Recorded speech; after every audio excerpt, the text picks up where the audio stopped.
Graça e paz, todo mundo chegando para a aula. Glória a Deus.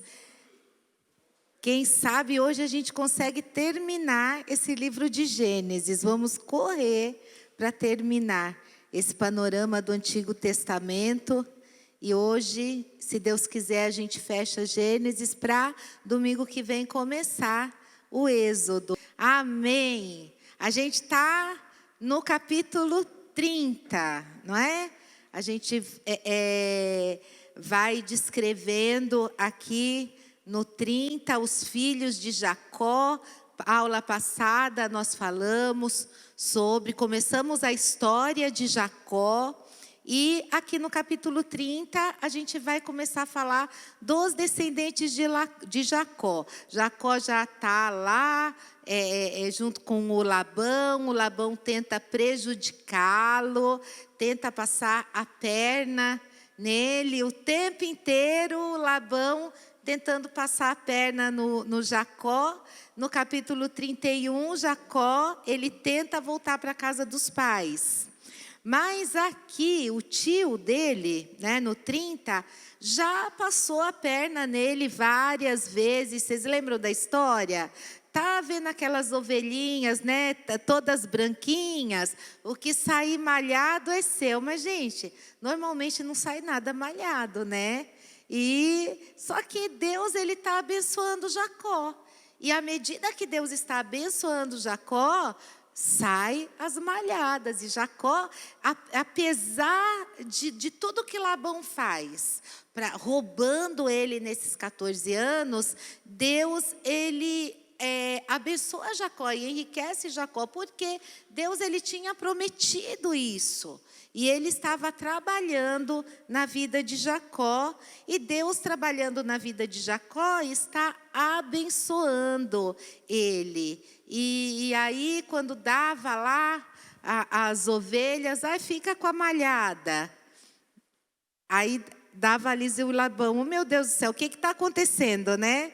Mas já era Deus. Labão ficava passando a perna em Jacó e Deus passando a perna no Labão.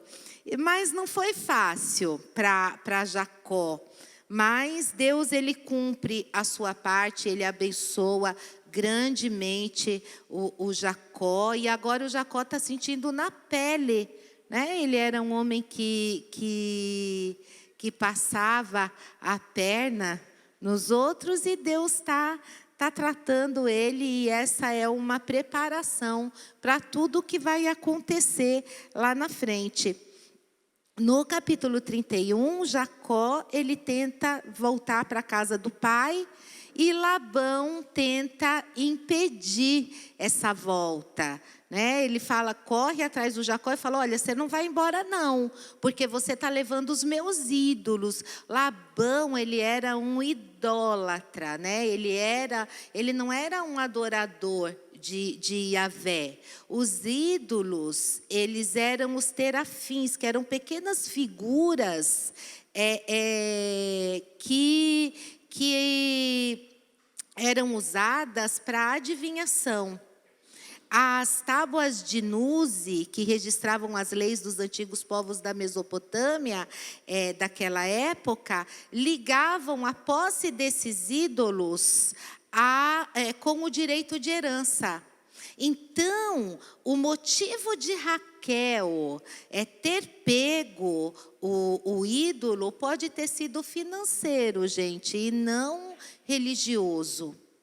Porque o Labão, ele era um cara tão ganancioso, que ele não se preocupava nem um pouco com as filhas dele. Vamos lá no 31, 14, 15 e 16. Olha só o que ele fala. Então responderam Raquel e Lia, e lhes disseram, há ainda para nós parte ou herança na casa de nosso pai? Não nos considera ele como estrangeiras, pois nos vendeu e consumiu tudo que nos era devido?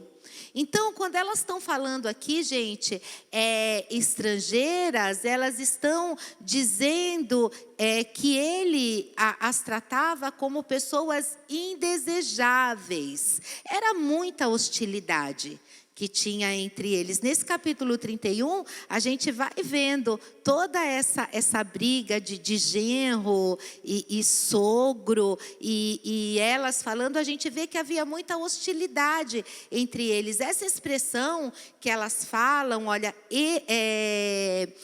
estão dizendo assim no 16, não, no 15, nos vendeu. Elas estão dizendo que ele as tratavam, as três, como mercadorias. No 16, quando ela fala assim, toda a riqueza, é uma referência ao dote. Por quê? Porque metade do dote ficava para a mulher.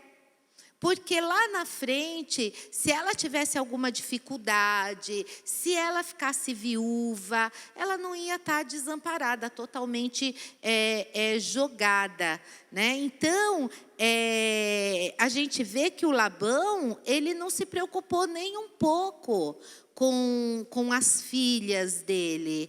E nessa briga também o Jacó, ele joga na cara do Labão, ele fala, olha, eu trabalhei tantos anos para você, trabalhei 14 anos, toda hora você mudava o meu salário, você ficou passando a perna em mim, agora você vem aqui me dizer que eu estou roubando você. Então a gente vê essa discussão toda aqui nesse capítulo 31, até um capítulo longo, mas tudo isso é resolvido e o Jacó, ele volta para a casa dos pais, lá no capítulo 32, se reconcilia com o Esaú, e a gente vê uma passagem muito importante aqui, muito interessante, que é quando o Jacó, ele passa o vale, transpõe o vale de Jaboque. Essa luta de Jacó com Deus, porque o Jacó, que até então era considerado um usurpador, né? Um Jacó que está querendo ganhar tudo ali na manha, um Jacó que passa a perna nos outros. Aí quando ele encontra com o anjo vai, e é o anjo que passa a perna nele, literalmente, né? Porque a Bíblia fala que o anjo toca na articulação da coxa do Jacó e o Jacó sai mancando. O Jacó não larga o anjo, fala não, ele fala, me larga, o Jacó, eu não te largo, até você me abençoar, eu não vou te largar. E olha aqui que legal, gente, no capítulo 32, no 32? No 32, no 32, versículo 32. Olha só, nasceu o sol e eles estavam ali lutando a noite inteira, até que o anjo toca na coxa dele, ó. Por isso, os filhos de Israel não comem até hoje o nervo do quadril na articulação da coxa, porque o homem tocou a articulação da coxa de Jacó no nervo do quadril. Então, quando a gente vai estudar a alimentação judaica, é muito interessante. Qualquer hora a gente vai fazer conversar sobre a alimentação, mas até hoje eles não comem esse nervinho da coxa, porque o anjo tocou na coxa do Jacó, o Jacó ficou manco ali, mas não soltou o anjo, né, até ele ser abençoado, né? E o anjo reconhece. O anjo fala, é como se ele falasse assim, olha, eu reconheço que você não é mais o mesmo, você não é mais aquele que dá um jeitinho brasileiro, né? Para tudo, você não está mais nessa vibe, agora você está lutando, você está trabalhando, você mostrou que aprendeu a lição e você mudou, né? Por isso, eu também estou mudando o teu nome. Que era Jacó, você não é mais Jacó, o usurpador. Agora você é Israel. Israel, aquele que luta com Deus, aquele que vê Deus, né? Então, na Bíblia tem muito isso. Quando Deus dá uma promessa, Ele muda o nome para que tudo aquilo caminhe junto. Então, é nessa hora que o Jacó, ele vira Israel, né? O pai dessa nação, patriarca. Então, a gente vê que Deus, Ele traz a promessa até por todo esse tempo. Todo esse tempo, por quê? Porque Deus, Ele prometeu abençoar as gerações, não foi? E o que Deus está fazendo aqui? Deus, Ele está trabalhando na geração. Deus, Ele não desiste dessa descendência. E Ele trabalha nessa descendência. E hoje nós fazemos parte disso, gente. Hoje Deus ainda tem essa missão e Deus ainda trabalha em nós, porque nós fazemos parte, através de Jesus, através da adoção dessa descendência de Abraão.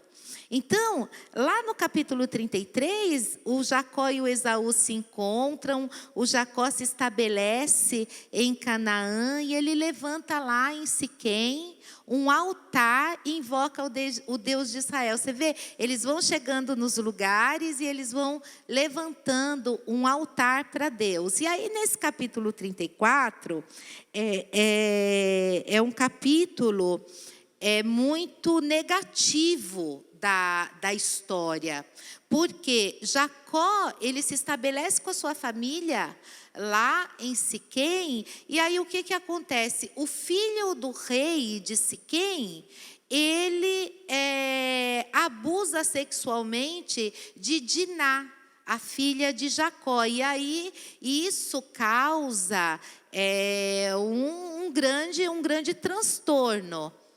E o Simeão e o Levi, que são filhos de Jacó, eles ficam extremamente bravos. Mas Jacó se reúne com os filhos, chama lá o rei de Siquém, o filho, eles vêm, conversam, fazem um acordo. O filho do rei fala: não, eu vou reparar isso, eu vou casar com a Diná.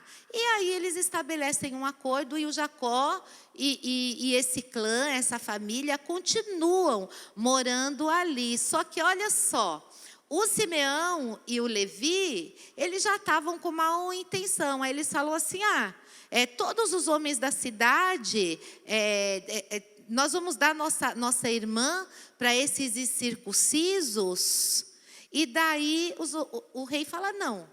Se esse for o problema, não tem problema. Todos os homens da cidade vão ser circuncidados. Mas isso já era uma trama. Porque no terceiro dia da circuncisão é o dia que se sente mais dor. Gente, imagina, não tinha anestesia? Você imagina todos os homens da cidade, todo mundo ali passou pela cirurgia de circuncisão, todo mundo, eles esperaram o terceiro dia, que era o pior dia, o que sentia mais dor. Por isso que os dois entraram e conseguiram dar cabo da cidade. Porque os homens não conseguiam se defender. Aí os dois entram, matam todo mundo. Olha sanguinário, né? E daí eu fico pensando nessas coisas, gente. Porque foi Simeão e Levi. Quem foi Levi? Na hora que o Jacó morreu, que ele vai dar a bênção para cada filho dele, que se tornam as 12 tribos de Israel, o Levi não é a tribo dos sacerdotes. E esse cara, olha como Deus transforma. Gente, não existe lata de lixo no céu. Deus, Ele transforma. Quem entrou ali, matou todo mundo na cidade, tocou fogo, criança, animal, tudo. Não foi nada menos do que esse Levi, que depois vai se tornar a tribo dos sacerdotes de Israel. E a gente vê, né, que por causa disso, por causa do que esses dois fizeram, o Jacó não consegue mais ficar ali, porque né? Não dá mais para ficar. O Jacó vai embora para Betel e fica lá em Betel. E aí no capítulo 35 está terminando, de certa forma, a história de Jacó. Na verdade, não é a história de Jacó, é a história de Isaac. Se vocês prestarem atenção, começa a história de Isaac, mas de quem que eles falam na história de Isaac? Eles falam do Jacó na história de Isaac. Você vai ver, na história do Isaac, você vai ver a descendência dele e vai se contar a história do Jacó, que é o personagem principal na história do Isaac. Da mesma forma que quando começar a história de Jacó, vai se falar de quem? Quem é o personagem principal nessa história? É o José, né? A gente vai aprender de José quando for falado, quando começar ali, ele começa a descendência de Jacó. Ele ergue um altar ali, renova a aliança com Deus. Nasce o último filho dele, dos 12 filhos, que é o Benjamim. Benjamim nasce, Raquel morre, né? Raquel é enterrada em Belém, está lá até hoje. Lembra que a gente falou da caverna de Macpela, umas aulas passadas, aonde estão Abraão, Lia, Rebeca, alguns patriarcas. Raquel não está lá. Raquel morreu nesta época aqui e ela foi enterrada ali aonde o Jacó estava. Já estava estabelecido em Belém e ele enterra Raquel em Belém. Hoje, quando a gente chega em Israel, se a gente quiser visitar o túmulo de Raquel, a gente tem que sair de Israel, ir a Belém. Belém hoje faz parte de um território palestino, então tem também todo um cuidado para se entrar. O túmulo de Raquel, ele é de certa forma um ponto muito nervoso naquele território. Por quê? Porque os judeus, eles querem o túmulo de Raquel, né? Eles querem que pertença a eles, ao território deles, esse túmulo, mas está nas mãos dos palestinos, hoje está em Belém. E o Isaac morre com 180 anos, né? Então vocês veem, gente, que eles demoram muito para morrer, que é assim, a gente lê na Bíblia, a gente perde um pouco dessa noção. Esses homens, eles viram os seus netos. O Isaac, ele viu os netos dele. Também ele morre com 180 anos. Lembra que nós falamos de Abraão? Quando Abraão morreu, né, os filhos dele já tinham lá uma certa idade.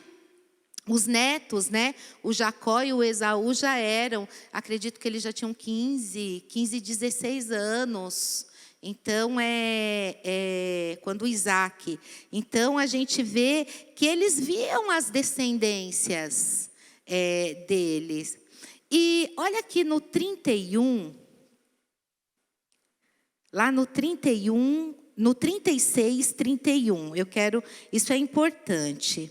Porque isso é importante para a gente ver, para a gente começar a se situar aqui em quem são esses povos. Por quê? Porque o Moisés, vamos relembrar lá, no Gênesis. O que está acontecendo aqui? Está acontecendo que o povo todo está no deserto, está vendo a terra prometida, já chegaram ali no certo ponto para atravessar para a terra prometida. O Moisés sabe que não vai atravessar, então ele reúne esse povo para quê?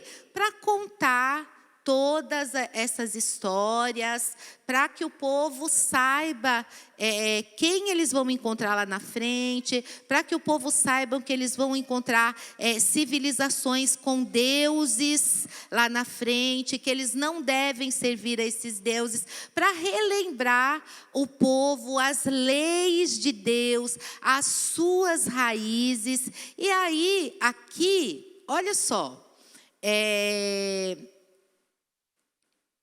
o nome Esaú, a gente vai ver que Esaú é Edom. 36, 31. Não. 36:8 primeiro. Então Esaú, capítulo 36, versículo 8. Então Esaú, que é Edom, habitou no monte Seir. Então, gente, aqui a gente vê que os dois nomes são a mesma pessoa. Então, da onde que vem essa descendência dos edomitas? Quem são os edomitas? São os descendentes de Esaú. Aí, no 36, 31 fala: estes são os reis que reinavam na terra de Edom, antes que houvesse reis sobre a terra de Israel. Então, o Esaú teve a sua descendência, eles foram os reis de Edom, e esse povo, esses edomitas, eles deram muito trabalho para o povo de Deus. Na caminhada do povo de Deus, quando eles estão passando pelo deserto, lembra que eles pedem permissão para passar pela terra dos edomitas, para cortar caminho, e os edomitas não deixam eles passar, né? E aí a Bíblia fala lá em Números 20, 18, que por falta com amor aos seus irmãos, os edomitas foram amaldiçoados por Deus. E quando a gente vai lá na frente, no Novo Testamento, o que a gente vê? A gente vê que um rei, o Herodes, ele era um edomita. Os Herodes, eles eram descendentes de Esaú. Eles eram da Idumeia, né? Então, o Herodes, por que ele mandou matar os meninos, gente? Ele sabia da profecia. Ele sabia que da raiz de Davi viria um rei para Israel, o Messias prometido, né? Então, vocês veem que a história, ela se encaixa. Então, nós falamos da história do Isaac, né? Que fala mais da história do Jacó. E aí, no 32:2, gente, 37:2, a gente vai ver o que eu falei para vocês, ó. Esta é a história de Jacó. Tendo José 17 anos, aí o que a gente vê? Ele vai contar a história de Jacó, mas na narrativa ele já pega o personagem principal dessa história. A gente já sabe que na história de Jacó, ele vai falar sobre o José, né? Essa é a história de Jacó, a genealogia de Jacó, as gerações de Jacó, né? E ele quis aqui contar. O autor quis contar tudo isso como história para a gente, né? Ele fala, olha, eu vou contar para vocês agora. É como se ele falasse assim, eu vou contar para vocês agora o que se deu lá na descendência do Jacó. E o personagem principal aqui vai ser o José. Aí ele vai dizer que o Jacó, ele amava mais a José, e que os irmãos, eles odiavam o Jacó por causa disso, o José. Aí o José, no versículo 5, vai ter um sonho para piorar, que os irmãos já odeiam ele, aí ele ainda tem o sonho e cai na besteira de contar. Olha como que é esse negócio, gente, da gente ficar contando tudo. Ele cai na besteira de contar, e no sonho ele era maior que os irmãos. Aí ele é mais odiado ainda, né? E aí a gente começa a perceber, gente, a desestrutura familiar que existe ali, não é? A família toda de Abraão, Isaac, Jacó, serve para fazer um bom estudo para a família, para falar dessas desestruturas e das consequências que se dá nessas desestruturas, porque o pai preferia um filho, aí o irmão, o Abraão, tinha o seu preferido, o Jacó tinha lá o seu preferido, e as consequências que tem isso dentro da estrutura familiar, né?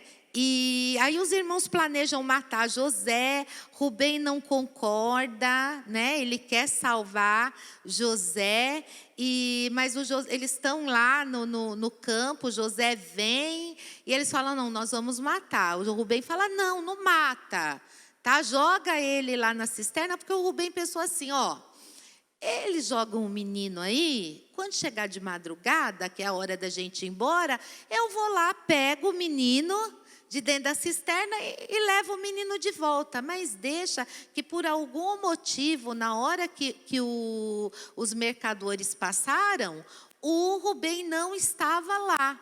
E aí eles pegam José, vendem José, e José vai para o Egito e eles inventam toda aquela história, mancha a túnica do José de sangue, diz para o Jacó que o José morreu, e o José, ele vai para o Egito, é vendido para Potifar, né? E termina esse capítulo 37 do José na casa do Potifar. Estou indo muito rápido, só porque eu quero terminar Gênesis.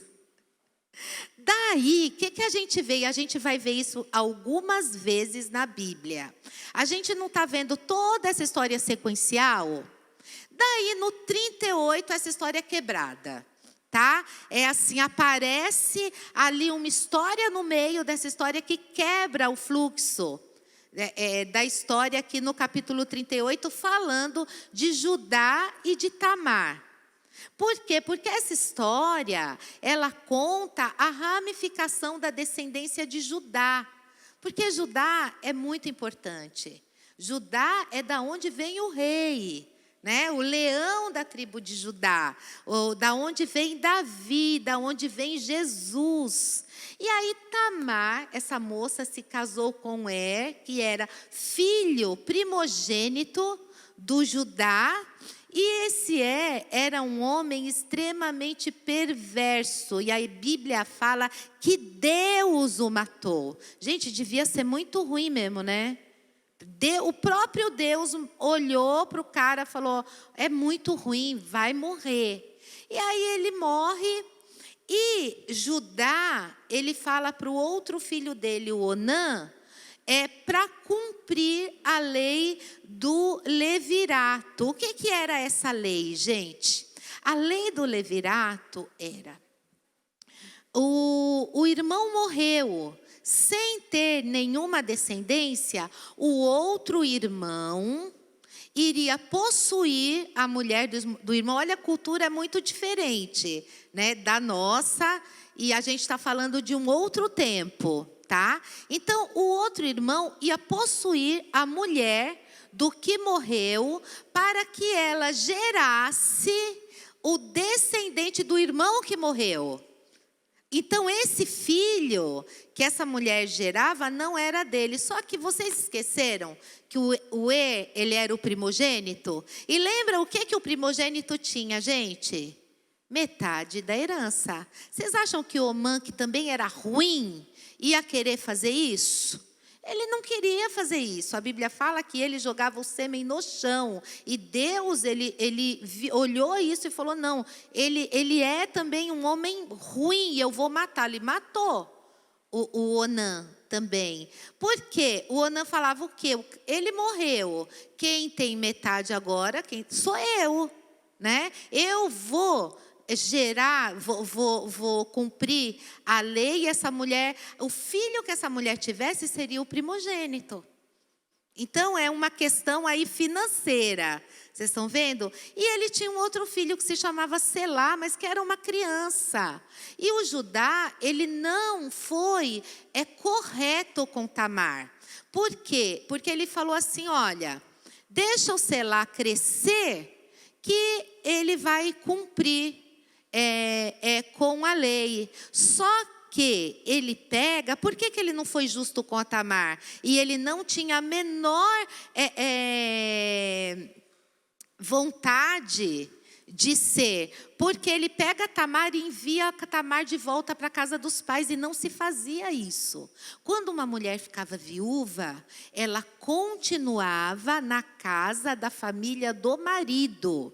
Quando ele manda Tamar de volta para os pais, já está claro que ele não quer, ele está devolvendo Tamar. E a Tamar fica uma mulher sozinha, né?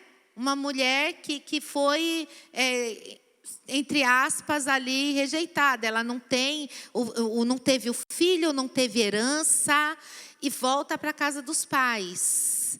E então, o menino cresce, a Tamar vê que isso não vai acontecer. A mulher do Judá morre e a Tamar cria uma estratégia.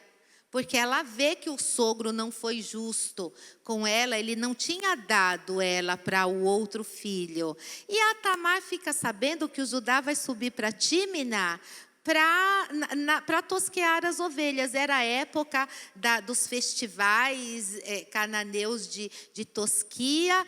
E esses festivais, eles envolviam a adoração aos deuses e a prostituição cultual, que era assim como uma magia para maior fertilidade. Vocês veem como já está tudo bagunçado? Como que Israel está convivendo no meio dos povos pagãos. E o Judá sobe e encontra essa prostituta cultual. E aí vamos ver se a gente consegue ler. Não vou ler não, gente, que já é 9h33. Mas lembra que eu falei que era para vocês lerem em casa? Lê essa história, que essa história é bem bacana. Aí o que acontece? Ele vai e sai com essa prostituta. A estratégia dela dá certo. Só que ele fala assim, olha, o que eu posso deixar para você, para te pagar? Porque eu não trouxe nada aqui, né? Aí ela fala, olha, eu quero o sinete, eu quero o seu cajado. O que era o sinete, gente? O sinete era um cordão assim pendurado, que eles penduravam no pescoço com a impressão. Aquela impressão valia como a assinatura dele, né? Lembra do sinete do rei, que eles faziam as cartas e carimbavam ali, era assinatura? Era um sinete. Só que esse carregava-se no pescoço. E o cajado não era assim, todo homem tem um cajado. Não era desse jeito. Cada um fabricava o seu cajado personalizado. Então era muito fácil de se reconhecer de quem que era aquilo ali. E ela, na estratégia, fala, não, você me deixa seu sinete, você me deixa o seu cajado. E ele fala, olha, eu vou subir. Quando eu voltar, eu te pago. E ela fala, você me paga e eu te devolvo. Deixa que quando ele voltou e procurou a prostituta, ela já tinha ido embora. E o povo falou, não, imagina, não tinha nenhuma prostituta cultual aqui. E o Jacó volta para casa sem o sinete, sem o cajado. 3 meses depois sai a notícia, o povo vem falar para ele, ó, a tua nora, a Tamar, ela está grávida. E aí, aquela confusão toda, né? Que a menina está grávida, e ela pega o sinete, e ela pega o cajado, manda para a casa dele e fala assim, ó, o homem que é o pai do meu filho é o dono desse sinete, desse cajado. Aí que o Judá, ele se dá conta de tudo que ele faz, e ele mesmo fala, olha, na verdade, eu fui muito mais injusto do que ela. Né? Ela teve as razões dela para fazer isso, porque eu abandonei ela. Se existe alguém que foi injusto nessa história, esse alguém sou eu. Ele até fala, na verdade, ela é mais justa do que eu. E aí se conclui essa história. Por que está falando essa história aqui? No meio, a gente está nessa narrativa do Moisés, né, da descendência, tá falando, vai começar a falar do José, ele para falar da Tamar e do Judá. Por quê? Porque é agora. Olha só, numa moça que foi rejeitada, né? Colocada de lado, que a gente vê Deus pegando essa menina, né? Fazendo, ela tendo relações lá com o sogro, o ex-sogro, né? E ela gerando Pérez, que vai ser o quê? Vai dar essa descendência do Davi, que vai acabar em Jesus. E aí quando você vai lá na genealogia de Jesus, você vê esse cara aqui, e aí você vai vendo Deus pegando pessoas improváveis, porque você vai ver Tamar, você vai ver Ruth, que era uma moabita, né, que ninguém dava nada por ela. Ela ali na genealogia de Jesus, você vai ver uma Raabe, uma prostituta, dentro dessa genealogia de Jesus também. E você fala, meu Deus, realmente, Deus, Ele pega os improváveis para contar a sua história, a história do Cristo, porque Deus já sabia que lá na frente Ele ia pegar eu e você, os improváveis de todos os tempos, e nós íamos ter parte nessa história, e a gente ia ter parte com esse Cristo, e ser um com Ele, como essas pessoas da Bíblia, né? E aí chega no 39, ele volta para a história do José, continua lá o José na casa do Potifar, e a mulher do Potifar calunia José, né? Porque o José, ele era íntegro, ele não quis trair o Potifar, trair sua fé, principalmente, e ele é colocado na cadeia. Lá na cadeia, no capítulo 40, ele interpreta os sonhos dos padeiros. Gente, interpreta o sonho desses caras. Um morre, o outro volta para o palácio. E a pessoa esqueceu do José. A gente fala, nossa, mas que pessoa ingrata. Mas a gente esquece que Deus tem o tempo certo para todas as coisas. Não era tempo de José aparecer ainda. José ainda tinha que ficar 2 anos lá para aparecer na hora certa. Qual foi a hora certa? A hora que o rei tem o sonho.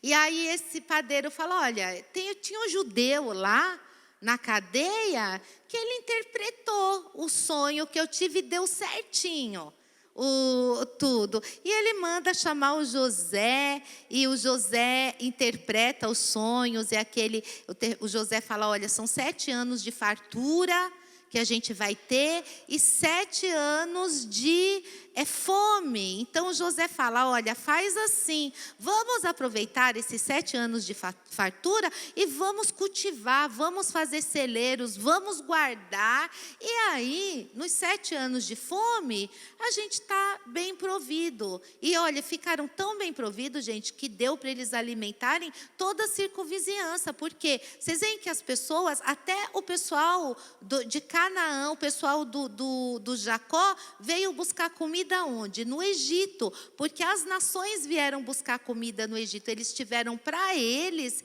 e para as outras nações também. Então o faraó pega e coloca o José para gerenciar todo esse projeto. O José tem 2 filhos, Efraim e Manassés, e aí vai acontecer uma coisa bem interessante, porque o Jacó, ele antes de morrer, ele vai pegar esses 2 filhos e falar assim, olha, eu vou ficar com esses teus 2 filhos agora são meus. É como assim, se ele adotasse esses 2 filhos de Jacó, não de José, não que os filhos fossem morar com ele, mas ele pega e coloca esses filhos de José nas tribos de Israel, porque são o quê? São 12 tribos, não são?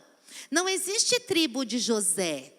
Existe tribo de Manassés e Efraim, que são os 2 filhos de José, né? Então vai ter 13 tribos. Não tem 13, por causa de Levi. Porque Levi, ele não tem território. A gente vai estudar isso quando a gente for estudar os reis. Levi não tem território. Então são 12 territórios. O Levi são os sacerdotes. Sacerdotes não têm terra. Os sacerdotes, eles vão viver no meio de todas essas, cada tribo dessa vai ter um lugar lá para os sacerdotes, mas a herança dos sacerdotes é o Senhor. Tá? Então, são 12 tribos, contando com o Manassés e o Efraim, que entram no lugar do José. E, ai gente, eu quero tanto terminar. Os irmãos do José descem, né, para pegar comida lá. Aí o José reconhece eles e aí o José começa a puxar a conversa, né? No 42 a gente vê que eles descem para buscar mantimentos no Egito. Falam, olha, no Egito tem comida. Chegam lá, eles não reconhecem o José faz muito tempo, né?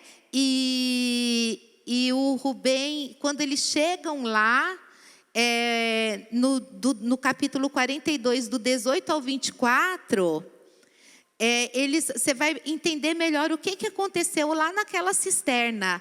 Porque é nesse versículo 42, do 18 ao 24, que o Rubem começa a falar tudo o que aconteceu lá, né? O Rubem vai falar, olha, eu falei para vocês que não era para matar ele. Agora o governador, ele está prendendo a gente aqui, sabe por quê? Porque vocês fizeram aquilo. Porque o José, ele arrumou um jeito de prender eles lá, né? E aí eles começam a discutir sem saber que o José está entendendo tudo o que eles estão falando. Porque eles pensam que o José é egípcio, mas o José está entendendo tudo. Aquilo o José não aguenta e sai lá para chorar. É bem interessante como que essa trama se desenvolve. E eles voltam lá para Canaã, porque o José fala, vocês são espiãos. Vocês não estão dizendo que vocês têm um irmão? Então, vocês vão voltar lá, vão pegar esse irmão, trazer para cá,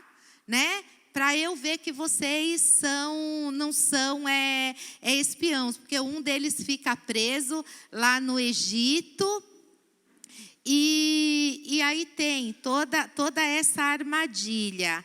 E eles chegam lá, falam para o Jacó fala, não, vocês não vão levar Benjamim, porque o Jacó, a essa altura do campeonato, ele já tem outro queridinho, né? Que é o Benjamim. Então eles falam, não, vocês não vão levar meu filho para lá, mas aí a comida acaba, eles acabam convencendo o Jacó que ou eles levam o Benjamim ou todo mundo vai morrer de fome, né? E daí eles chegam lá, e quando eles chegam, levam o Benjamim para o Egito, e José hospeda os irmãos dele, pergunta pelos familiares, pergunta por Benjamim, por que ele queria tanto saber de Benjamim? Por quê? Porque o Benjamim, ele era irmão dele, não só por parte de pai como os outros. O Benjamim era irmão dele por parte de pai e de mãe. Benjamim era filho de Raquel, da mulher que o Jacó amou. Então, essa foi a estratégia para o José deter os irmãos lá, né? Aí o que o José fez para deter esses irmãos? O José, ele coloca na comida nas sacas dele para levar para o Jacó, ele coloca prata, ele coloca dinheiro, aí no meio do caminho vai ter uma batida lá da polícia do Egito. Aí eles vão falar assim, vocês estão roubando essas coisas. Desde que foi o José que mandou colocar tudo. Está lá no 44, 1 e 2. Olha só, deu José esta ordem ao mordomo da sua casa: enche de mantimento os sacos que esses homens trouxeram, quanto puderem levar, e põe o dinheiro de cada um na boca do saco de mantimento. O meu copo, em algumas versões, o meu cálice de prata, põe na boca do saco de mantimento do mais novo, com o dinheiro do seu cereal. E assim fizeram como o José mandou. Daí eles abrem a saca e eles falam: o que a taça do meu Senhor está fazendo aqui? Né? Porque a taça do meu Senhor era um utensílio, um copo de prata que eles faziam adivinhação, né? Era assim, eles jogavam dentro da água, no copo com água, eles jogavam ou uma moeda ou uma gota de óleo, e ali, nessa gota, a água se movia e era onde eles faziam as adivinhações. A pena para quem roubava esse objeto era a morte. Então, por que ele mandou colocar justamente na saca do Benjamim? Porque ele queria saber qual era a intenção dos irmãos dele com relação ao filho de Raquel. Né? Será que eles vão livrar Benjamim? Será que eles odeiam o Benjamim como eles me odiavam? Né? E aí ele vê um Judá que foi aquele que pegou ele, jogou no poço, que fez tudo aquilo. O Judá fala: não, pelo amor de Deus, ele não fez isso. Faz assim, ó, pega, me prende, faz o que você quiser comigo, mas deixa ele voltar, porque meu pai já perdeu um filho. Se ele perder esse filho que ele ama, ele vai morrer. Então o José, ele vê que realmente os irmãos dele tinham mudado, e ele perdoa os irmãos. Ele conta toda a história para os irmãos, e aí você vê a redenção, é meio que uma redenção do Judá aqui, né, gente? E o José revela para os irmãos quem ele é, né? E explica tudo o que aconteceu, e ele fala lá no 45, olha, o que aconteceu. Ele não está falando aqui, ó, o que vocês fizeram não tem nada de errado. Não, tem errado sim. Vocês agiram de uma forma errada comigo. Mas o que aconteceu, e Deus transformou isso. Deus sabia que viria esse tempo, que viria a fome. Deus me trouxe para cá, me estabeleceu aqui. Hoje eu sou governador, Deus me colocou em honra, e eu posso alimentar não só vocês, como todas essas regiões, inclusive o Egito. Manda buscar Jacó vem, eles se estabelecem ali na terra de Gósen, que era uma terra extremamente fértil. E daí, quando essa família vem, o faraó aceita eles. Vocês veem que a família do Jacó desceram 70 pessoas junto com Jacó. Essas 70 pessoas são esses escravos. Eles descem para o Egito, no número de 70 pessoas. O José colocam eles numa terra afastada, a terra de Gósen, que era uma terra muito fértil. Eles vão ali criar gado, são pecuaristas, né? E a gente vai ter um hiato nessa história de 400 anos. Nesses 400 anos, gente, essas 70 pessoas se tornaram muitas pessoas, né? 400 anos é muita gente. E olha que o crescer e multiplicar nesse povo era crescer e multiplicar mesmo. As hebreias eram muito férteis, elas tinham muitos filhos, né? Só que José morre, Jacó morre, José morre. O faraó, que era amigo de José, também, depois de um tempo, morre. Se levanta outro faraó, passam-se as gerações, se esquecem de José. E aí, nesse tempo, esse povo fica muito numeroso, e eles olham e falam: o quê? Esse povo vai ficar maior do que nós, vamos escravizá-los. E é assim que eles viram escravos no Egito, né? Então, né, da morte do José, do Jacó, até o Êxodo, a gente tem esse ato de 400 anos, e a gente vai entrar aqui na história do Êxodo semana que vem, né? Jacó morre, dá a bênção para os filhos dele, e a gente fecha aqui o Gênesis, que é importante, gente, é muito importante a gente entender o fluxo dessa história, de como que Deus está trabalhando com essa descendência, porque a partir do capítulo 12 do Gênesis, Deus chama um clã, não é? Deus chama uma família, que é quem? Que é a família de Abraão. E aí termina a história com os 12 filhos de Jacó, as 12 tribos de Israel. Mas agora, no Êxodo, Deus não está mais tratando com uma família, com o clã. Agora Deus vai tratar com uma nação. É agora, no Êxodo, que esse povo vai começar a ter a identidade de nação. Tá? E é lá que Deus vai fazer um pacto com essa nação, não mais com um clã, não mais com uma família, mas com uma nação, e aí vai ter uma grande mudança numa série de coisas, e vai ser delicioso a gente estudar a continuidade dessa história aqui no Êxodo. Eu agradeço vocês, sei que hoje eu tive que correr mais para a gente terminar esse Gênesis, espero que vocês tenham aproveitado muito essa aventura no Gênesis, entendido como Deus chama Abraão, como Deus chama Isaac, como Deus chama Jacó, e como Deus, Ele nos chama nesse tempo para continuar a sua missão e para nos abençoar também. Porque as bênçãos que estavam sobre Abraão são as bênçãos que estão hoje também sobre a nossa vida. Amém? Glória a Deus!